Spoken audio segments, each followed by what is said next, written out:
好，那我们讲一下这个侦测并转换。啊，它里面有一个侦测跟一个搜寻。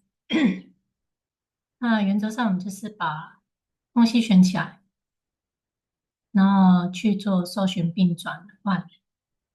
啊，它就会把类似的把它搜寻进来。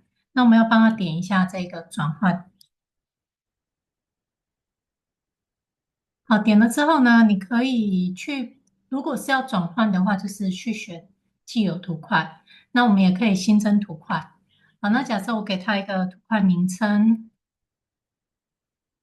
好，那就转换。那图层这里也可以挑选，就是依据目前档案的图层。好，它就一次把所有侦测到的都转换过去。